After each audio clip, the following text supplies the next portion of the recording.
Hey everybody, Jason Sherman here. Welcome to Zero to CEO. In today's episode, I have with me a cybersecurity evangelist and enthusiast, Artur Kane. Welcome to the show. Thank you, Jason, for having me. Yeah, man, thanks for coming. And today's an important topic. We're talking about how businesses can protect from online security threats. Ooh, lots of hackers out there.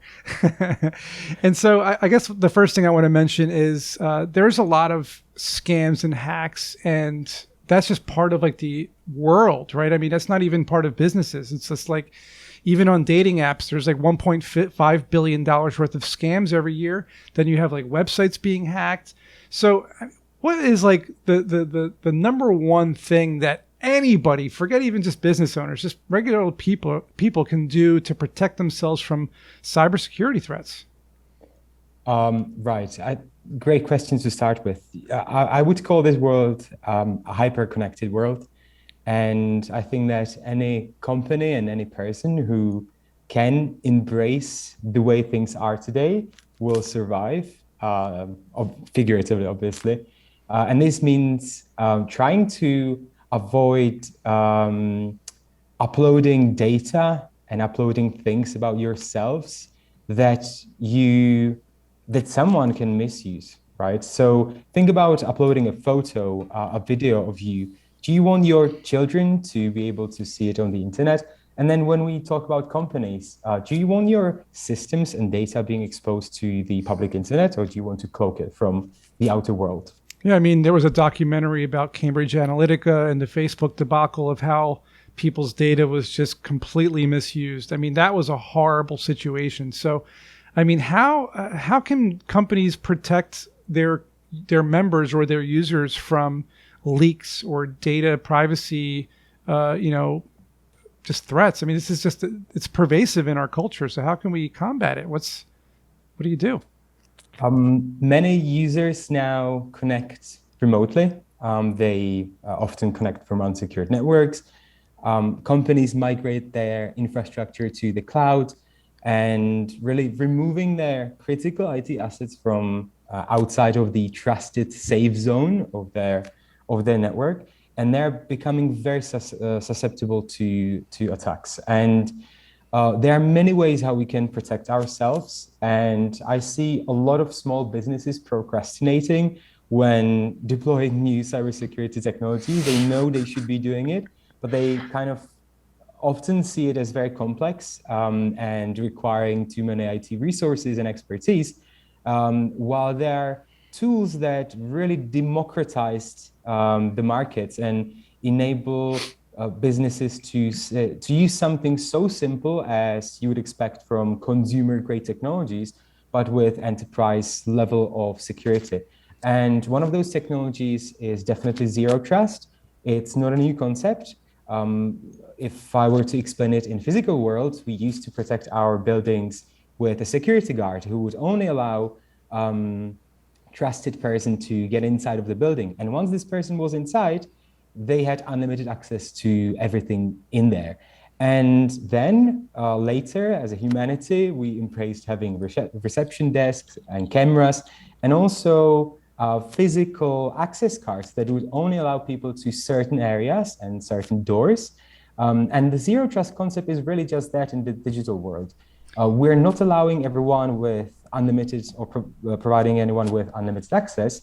We give them the least amount and least number of accesses. So it sounds like it's like different levels and different tiers of, I guess, super user, and then admin, and then like manager, and then, regular employee or whatnot. And each person has a different level of access. So you're mentioning physical security, you're mentioning cyber security. I mean, there's like brick and mortar, server buildings, and then there's, enterprise level data centers, and then there's the cloud. And you're saying that people are afraid or intimidated to use one or the other because of the complications.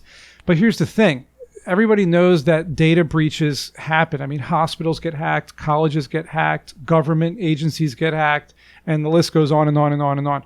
So even if you protect yourself, even if you do set up some sort of firewalls and, algorithms and whatnot, what's going to stop the hackers out there, the bad actors, to still try to pry through those back doors and whatnot to get through? And what's to stop them? Nothing. First of all, they will always be trying.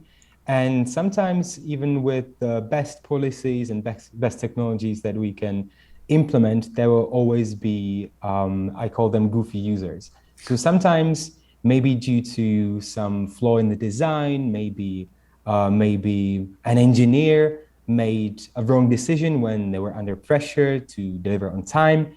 Very often, regardless of all the systems in place, these internal people allow someone to get through to our network.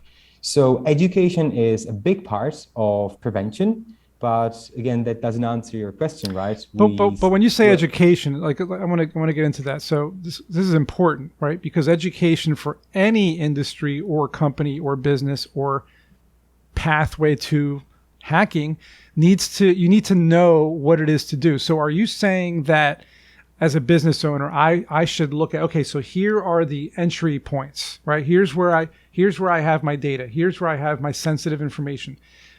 Do I need to hire someone to help me build a way to stop people from getting into there? And I need to educate myself to learn what those things are or how to implement them. Like, what are my solutions here? Because a lot of people out there, like you said, they're just intimidated by all this. This could be one way to do it. I can hire people that can help me creating new policies and educating people. But I think that's very overwhelming for companies. There are technologies out there that can supply me a whole pack of security measures that I only consume as a user in form of an app that I connect to in the morning and then disconnect from after hours. So I would definitely suggest companies to go out there and try those companies that offer a simplified version of enterprise grade security packed in a cloud delivered technology that is easy to use. Because at the end of the day, once security starts obscuring productivity, no one will ever become more protected, right? Right. And the pandemic has caused a paradigm shift in the way people work. I mean, work from home has become this huge thing, and a lot of offices aren't really going back to the office. A lot of workers are still working from home. I personally have remote workers working all over the world. So, how do you protect the people that are not in your physical office versus the ones in your physical? I mean, there's two different ones. There's the ones in your network that are on your infrastructure and the ones that you have no control over. How do you protect everybody? Yes, you're absolutely right. In most regions, the pandemic of COVID-19 is considered over. Yet the world, including the digital one, will be affected forever. I've seen research that from a facility security company that says that in the 10 largest US cities, offices are only 40% occupied. Wow. And That's a big number. that is a big number. And I've seen studies that show that over 60% of surveyed companies, people would rather quit their job if they were required to go back to full-time on-site work. Yep. And I think the shift is really about the mindset. We had this internal local network with a single parameter to the internet, and we tried to build a wall on this parameter. But now, as users connect remotely, any device they use may be a potential entry point. And we call these sort of touch points a threat surface. Now, this threat surface is simply enormous, and cyber criminals like to exploit it and gain unlawful access to internal systems. And there are many technologies that we can use to detect, protect, we can hire people, but I would definitely recommend starting with solutions for secure remote access. Those are usually based on VPN, so they encrypt all traffic between you and the system. They help you to do multi-factor authentication. They help you with stuff like single sign-on, to have a single database that enables users to connect to different areas. And it all may come in a single package. And regardless of the device those users use and regardless of the network they connect from, once they're connected to this secured remote access environment, all of their activity is hidden from the public internet and hidden from attackers. And those attackers, you mentioned in your answer here that these people are infiltrating these public networks and these multiple points of entry from unsuspecting users who are not using VPNs. And so what I'm curious about, what I'm sure everybody listening or watching is curious about, is how are they attacking us? What are they doing specifically? What are the top 3 things that attackers are doing to these remote workers that they're able to access valuable data? At the end of the day, the ultimate goal is to gain access, credentials that will open door to the data, financial information, and different valuable assets. The way to do this is to compromise one's account. And that can be achieved through various ways. But the most common one is using phishing. So in phishing attacks, most commonly spread through email, an attacker would show or try to look like a legitimate service. So let's say an Amazon sending you an invoice and asking you that there was a problem with this invoice and asking you to log into their administration. Don't click the link. Don't click the link. I know, but don't click a link. But that could be very, very hard for some people to distinguish about the bad one from the good one. I always tell people to just log into the service directly. Don't click on the links. That's one way to think about it, for sure. But we cannot rely on people to be 100% accurate. So I would still recommend cloaking and separating your data from the public world, only allowing people to connect to it through secured network, and only allow people who you have identified personally and through multi-layer security into this network. And with this identity, they can carry it anywhere around the world. And only when you are sure about who this person is, you will allow them in. So that's one way of preventing it. Yeah, most people are not going to do that. So I understand. And I get people to send me screenshots or they forward me an email or something. Is this legitimate? And then I'm like, don't click on anything you ever get in any email, period. I keep telling people that and they just still decide to click on. I just always tell people, look, the easiest way to avoid getting hacked or phished is to never click on a link in an email from something that you're not sure of. Go to the service website, click and type it in directly, and then look for the issue there in your notifications or whatnot. Yes. And general rule of thumb is really the moment you receive a request to do an action that involves any credentials or any information, identify yourself, delete it. and only provide your credentials when you are willing to do that. And otherwise, it's really untrustworthy, and just don't do it. Perfect. So to wrap things up, I want to hear the 3 most popular strategies you can give our listeners that every small business owner should embrace in terms of cybersecurity.